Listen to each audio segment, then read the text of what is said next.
everybody, this is Dr. Bernard Jen. I'm going to show you how to cement the crown today. This is typically what you get back from the laboratory.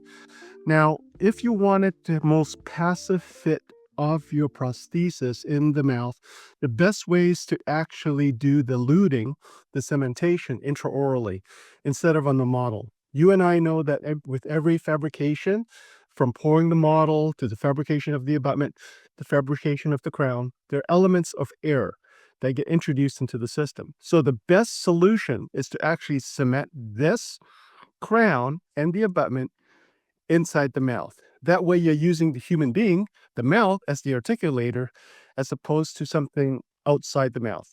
All right, so this is my demonstration of how to do this. Now, in this particular case, this crown is a full gold crown, as opposed to a translucent porcelain fused to zirconia or zirconia type crown, but the principle is essentially the same. So here we go.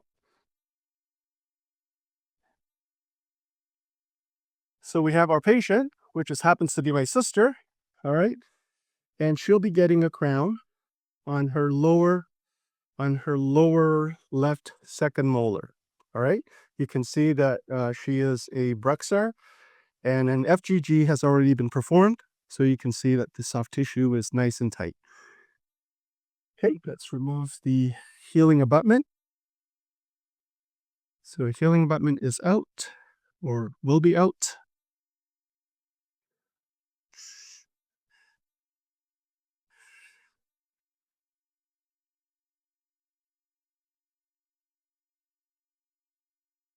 Right?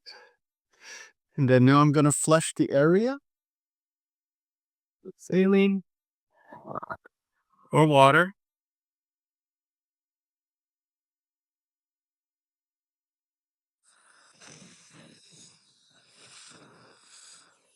You'll notice that even though these two, abutment and the crown, are two separate pieces, when I deliver it intraorally, I treat it as one unit. So I hold it together, line it up, and insert it intraorally. I do that so that my orientation is ideal. Can you speak for me? Okay, progress.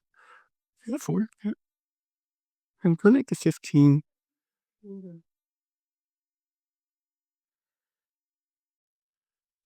Good. All right. So it's okay.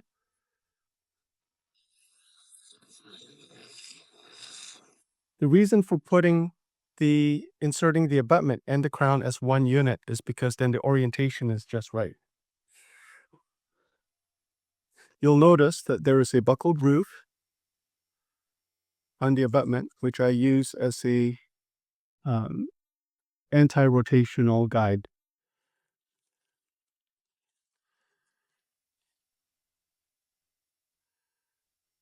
Okay, now we get to test it for the interproximal contact. I'm going to have Jesse, my assistant, hold that down.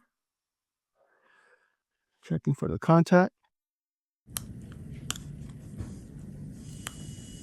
That's a good sound. That's a good sign.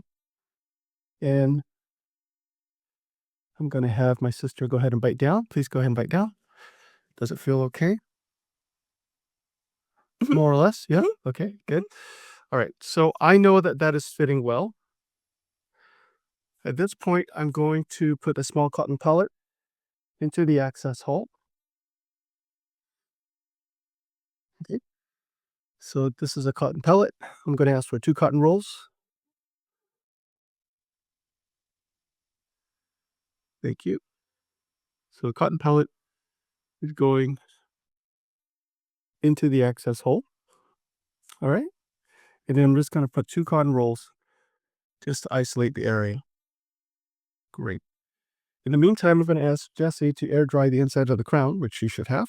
She should have already done. In a moment.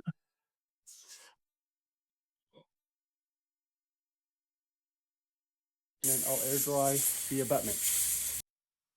Thank you. You go right on ahead. Sorry. And so what I do is I'm going to air dry the abutment, make sure that everything stays nice and dry.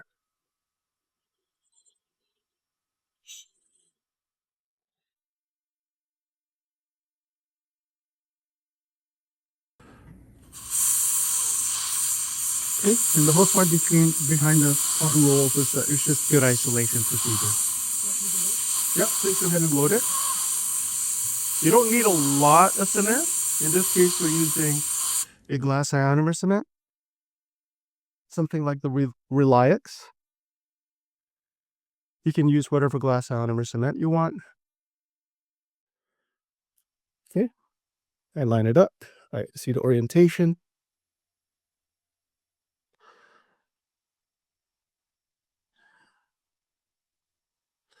You'll notice when I squish it down, excess cement comes up. Now I'm going to use the endo file, put it into the access hole, take out the cotton pellet.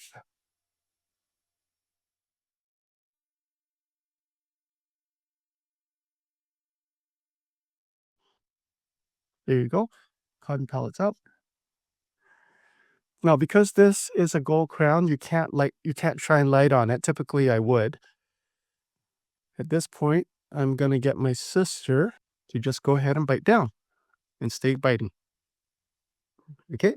And you don't have to bite with all your might, but just stay biting.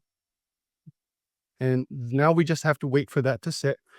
And we're going to let that cure for a good, in this particular case, about 3 to 5 minutes. Okay, so she just has to stay closed.